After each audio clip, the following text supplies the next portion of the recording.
السلام علیکم ویورز، فائز رفتاری اور آپ دیکھ رہے ہیں باغی ٹی وی۔ ویورز، محرم الحرام کی آمد ہے۔ ویسے تو یہ اسلام کا جو پہلا اسلامی مہینہ ہوتا ہے، اسلامی سال یہاں سے شروع ہوتا ہے، اور لیکن اس کے ساتھ ایک انتہائی اہم مہینہ جیسا آپ بات کر رہے تھے سیکیورٹی کے حوالے سے، تو بھرپور امید ہے کہ جیسے پچھلے 2 سالوں میں 3 سالوں میں عمران خان صاحب نے سیکیورٹی کو بڑے آسان طریقے سے ان کے وزراء نے نبھایا ہے۔ امید ہے کہ اس سال بھی پاکستان کے جتنے بھی وزراء ہیں اپنی قیادت اور ایمانداری کا مظاہرہ کریں گے اور ایام آزاد کو بھرپور سیکیورٹی فراہم کریں گے۔ ایک دوسرا، جتنے بھی ہمارے نوجوانان ملت جعفریہ ہیں، ماتمیان ہیں، ان کی بھی ذمہ داری ہے کہ وہ اپنی سیکیورٹی کو خود بھی ملحوظ خاطر رکھیں، اپنے ارد گرد کے ماحول پر بھی نظر رکھیں، اور سب سے بڑی بات یہ ہے کہ ایک اتحاد کی فضا کو قائم کیا جائے۔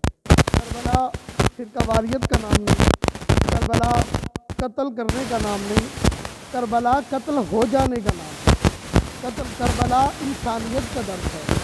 اس میں باب الحوائج بادشاہ موجود تھے، امام حسین چاہتے تو جس سے مرضی مدد طلب کر کے، لیکن انہوں نے کیا کیا کہ صبر کا مظاہرہ کیا، آخری اپنے وقت شہادت تک صبر کا مظاہرہ کر کے امام حسین فرزند سیدنا محمد علیہ حضرت امام حسین علیہ السلام نے کائنات کو درس دیا ہے کہ یا لوگوں یاد رکھو، اگر کوئی مصیبت آ جائے تو اس مصیبت پہ گھبرانا نہیں بلکہ ڈٹ کے کھڑے ہو جانا۔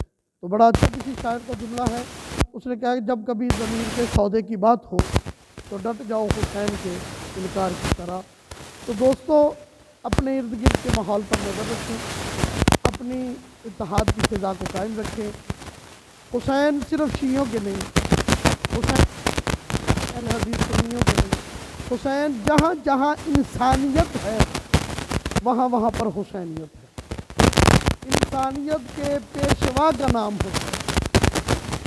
تو عزیزان، پاکستان کو اللہ تعالیٰ شاد و آباد رکھے۔ دوسرا، میں آپ کے توسل سے، آپ کے وسیلے سے تمام تک یہ میسیج پہنچانا چاہوں گا، اپنے علماء کرام، ذاکرین عظام، جتنے بھی احباب، عزاداران، گلی بازار کوچوں میں آنے والے، ان سے میری التماس ہے کہ اپنے اتحاد کو مد نظر رکھتے ہوئے دشمن کو ایک لمحہ بھی موقع نہ دیں کہ اس کو فائدہ پہنچے۔ یاد رکھیے گا، کسی کو قتل کرنا، کسی کو مار دینا، یہ انسانیت کا درس نہیں ہے۔ اسلام یہ چیز نہیں سکھاتا، اور جو کرتے ہیں وہ یقیناً مسلمان نہیں ہیں۔ اگر مسلمان ہوں تو ان کو اسلام میں مسلمان کی حرمت کا خیال ہو، تو اس کا فائدہ جب بھی فقہ واریت پھیلی ہے تب ہی کافر کو اس کا فائدہ پہنچا ہے۔ مارنے والا یہ نہیں دیکھتا یہ شیعہ ہے، یہ سنی ہے، یہ وہابی ہے، یہ اہل حدیث ہے، اس کی نظر میں مسلمان ہوتا ہے۔ اس کو پتہ ہے کہ یہ لا الہ الا اللہ محمد رسول اللہ پڑھ رہا ہے، بس اس کا جرم یہ ہے کہ یہ مصطفیٰ کا امتی ہے۔ تو لہٰذا خدا را وہ اس رسول کے امتی ہیں آپ، کہ جس پر لوگ پتھر مارتے تھے تو وہ دعا دیتے تھے، عورتیں کچرا پھینکتی تھی تو پیغمبر عیادت کے لیے جاتے تھے۔ ان کی سیرت کو اپنائیں، اپنے ارد گرد کے ماحول پر نظر رکھے۔ تمام علماء اکرام وہ گفتگو فرمائیں کہ جو اتحاد کی فضا کو قائم رکھے، نہ کہ پاکستان کی سالمیت کو نقصان پہنچے۔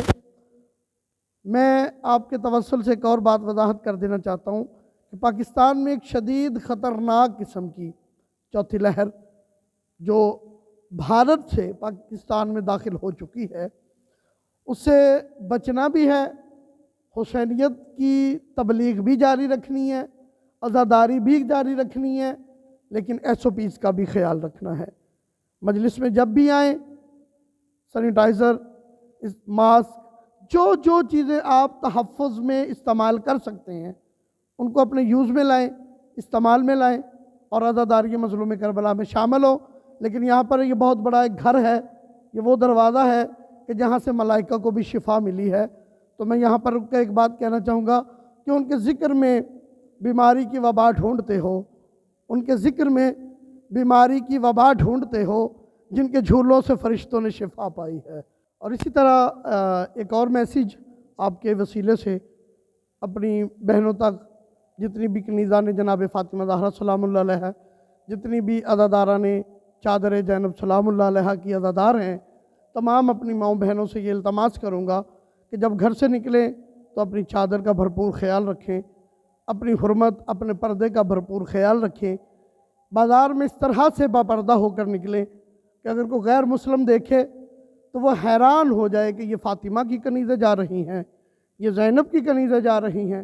اتنی باپردہ ہو کر گھروں سے نکلو تاکہ زمانے کے لیے درس بن جاؤ، زمانے کے لیے ہدایت کا چراغ بن جاؤ کہ جس کی کنیزیں اتنی باپردہ ہیں وہ ملکہ کس عظمت پہ ہوگی، وہ سیدہ کس مقام پر ہوگی کہ جس کی چاہنے والی کنیزیں اتنی باپردہ ہو کر گھر سے نکلتی ہیں۔ اور دوسرے میرے نوجوان ماتمیان، ان سے میری دست بدستہ التماس ہے کہ شہزادہ علی اکبر کے صدقے میں اپنی نگاہیں نیچی رکھیں، اپنی نگاہوں میں حیا شرم کو برقرار رکھیں، اور مجھے امید ہے کہ ہر نوجوان، ہر ماتمی کی نظر شہزادہ علی اکبر کی جوتی پر ہوگی، نہ کہ بازار میں اٹھی ہوئی ہوگی۔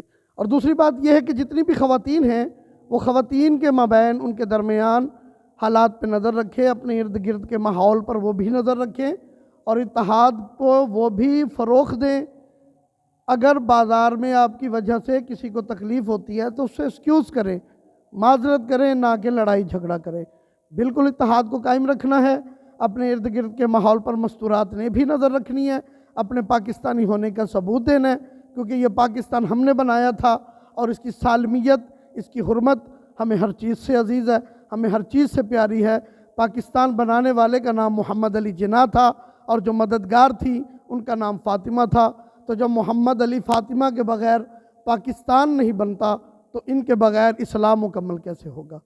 کہ پاکستان میں خدا نخواستہ کہیں کوئی ایسا واقعہ رونما ہو بھی جاتا ہے، ویسے تو امام زمانہ اپنی محافظت میں رکھے ہر جلوس، ہر ماتمی کو، لیکن اگر کہیں ہو جاتا ہے تو میرے پوری پاکستان کی امت سے، پوری پاکستانیوں سے یہ التماس ہے کہ اتحاد کو برقرار رکھیے گا، اس کو اداروں پر چھوڑ دیں، ادارے اس کی بھرپور طریقے سے چھان بین کریں گے، اس کے ذمہ داران ہیں۔ پہلا فرض اداروں کا ہے، اس کے بعد ہم لوگ خود ہیں۔ لیکن جبکہ پاکستان میں نے پہلے عرض کیا کہ ہمیں پاکستان بہت عزیز ہے، اس لیے اتحاد کی فضا کو قائم رکھیے گا اور اداروں پر یقین رکھتے ہوئے، ان پر بھروسہ رکھتے ہوئے ان کو دیجیے گا، اور مجھے امید ہے کہ گورنمنٹ آف پاکستان اس کو بہت اچھے اور احسن طریقے سے نبھائے گی۔